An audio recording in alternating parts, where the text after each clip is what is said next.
Let's talk about self-care.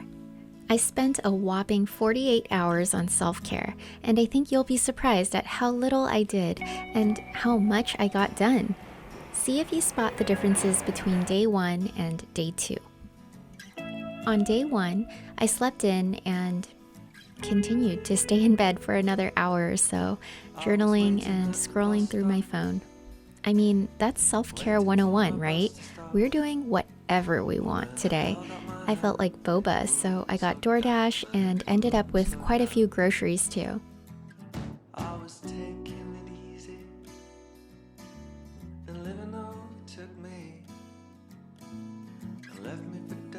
After putting them away, I did some light chores like plant care, laundry.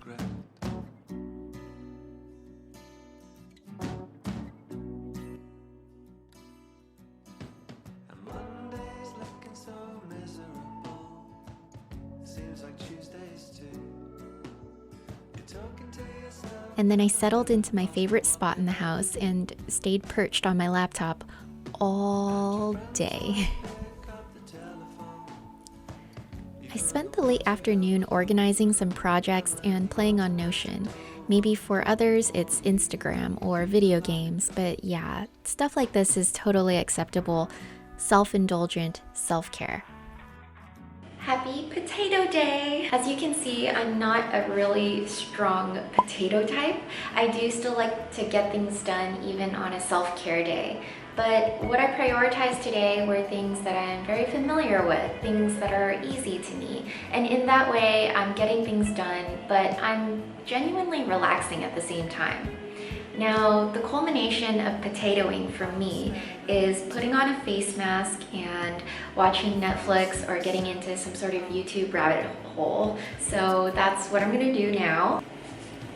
I don't know if I totally endorse this mask. It's just full of super fruits. Here's my favorite part.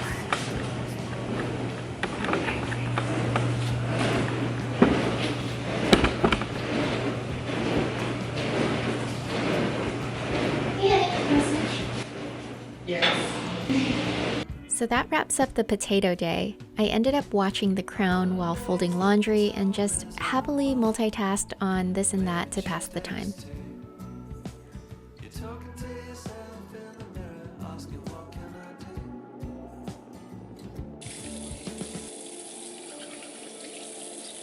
On day 2, I woke up straight away and watered my plants as usual, then took a shower and put on real clothes and makeup and everything. I think these self-care acts help with confidence and energy. I made a poke bowl, which was decked out, healthy, and delicious.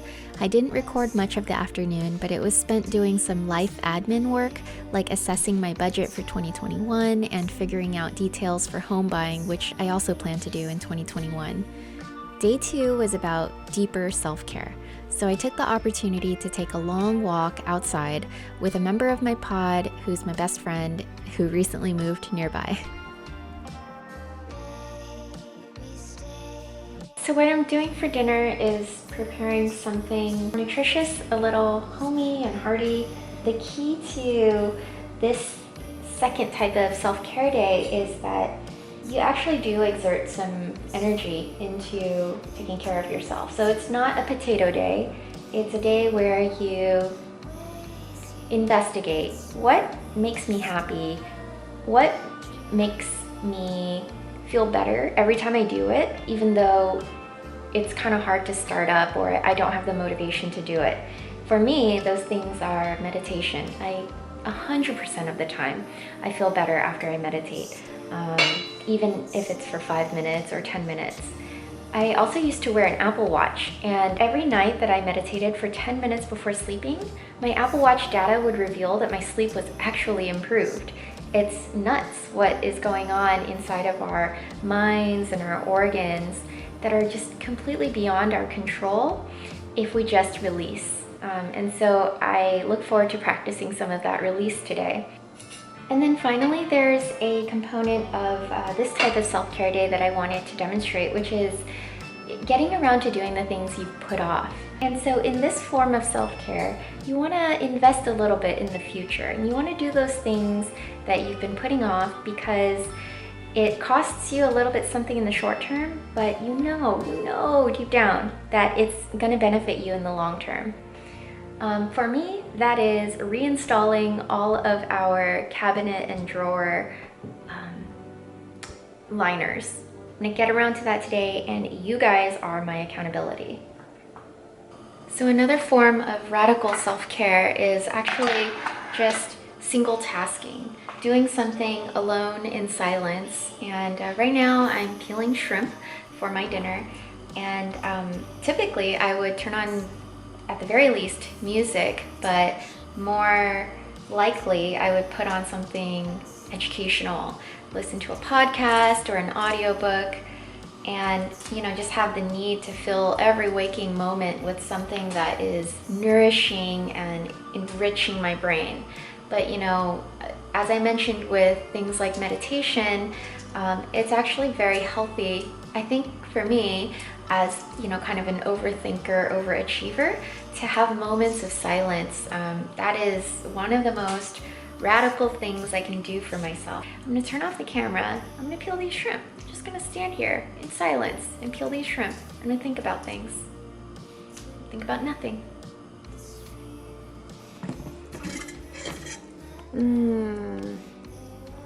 Oh, I wish you could smell this. So this is simmering until James comes home. Oh, the napkin looks like an elephant. In the evening, I kept up the single tasking by soaking in this Lulu and Georgia magazine. I was pleased to find that my house slippers are trendy.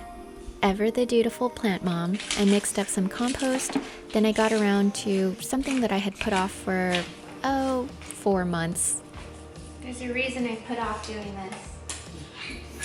It sucks. I relined my shelves and drawers with this material that protects them, as well as prevents loud clinking noises when you put away your dishes and pots. It was menial and brutal, but I baked some walnut chocolate chip cookies, so #self-care. Finally, I wrapped up the day with a 10-minute meditation. Now that I've walked you through 2 authentic self-care days, did you spot any differences between the actions, intentions, or even results of the 2? Feelings versus wisdom. Day 1 was an example of letting my feelings take the rein. Did I want to get out of bed? Nope. So I didn't. My short-term wants were all that mattered on this potato day. For adults, these types of days are absolutely okay because they help us catch up on chores, sit around, and treat ourselves with those traditional face masks, candles, chocolates, whatever it is for you. Day 2 was an example of letting my higher mind take the lead. My wisdom says, you're always happier when you go outside. So I did that, even though I didn't want to, if that makes sense. Building in a self-care day that is based on your wisdom, the things that you know deeply about yourself, as well as challenging yourself to invest in the future, that's what moves us beyond playing catch-up, beyond even succeeding at what we're already doing, and into the realm of innovation, change, and growth. On familiarity. Day 1 was about ease and familiarity, so I did the chores that I always have to do, like laundry and groceries. On day 2, I ventured into the unfamiliar to muster up the energy to do something that I had long put off. Doing chores is a necessary part of life, but there are some chores that are easier than others.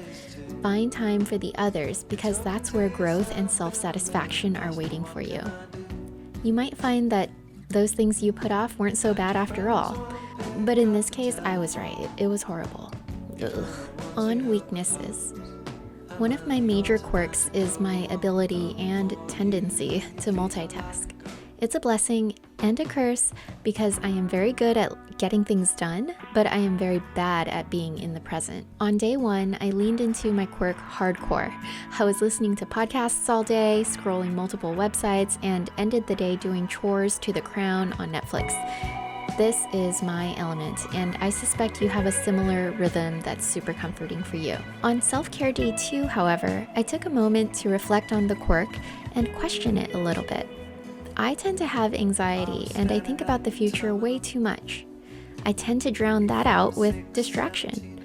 So I indulged in presence for the day. I cooked as a single task. I read as a single task. And through meditation, I revisited a place that I had not been to for some time. Building a new habit or working on a weakness can absolutely be self-care. So when I talk about self-care and how I see a sort of opposition between two sorts of self-care, I don't mean for you to choose one over the other every single time. What I hope to convey is that there are some self-care tactics that are easier, more relaxing, potentially even distracting, and based in the short term. This allows for you to physically and emotionally heal. This type of self-care is indeed necessary for us to achieve, thrive, and succeed. Grant yourself these activities, as silly, mindless, or comforting as they are. It's okay to seek comfort. But it's the second type of self-care day that takes us to the next level. When you can care for yourself in a way that doesn't just pay off in the short term, but actually sustains you for the long term, this is the type of care that generates energy, it creates innovation, and it builds self-confidence to encourage your growth. If you're up for it, spend your self-care day listening to your wisdom, embracing the unfamiliar, and just being aware of your weaknesses. Too often we think, I'm going to treat myself by ignoring my responsibilities and distracting myself. It presupposes that we are quite fragile beings, and while we are certainly entitled to grace and forgiveness once in a while, I'd like to offer that we think about ourselves as strong, energetic forces that spend self-care days making meaningful choices and coming out the other side, happier, sillier, more vibrant. So wherever you are in your self-care, I wish you curiosity, gentleness, and wisdom. You got this, and remember that I love you.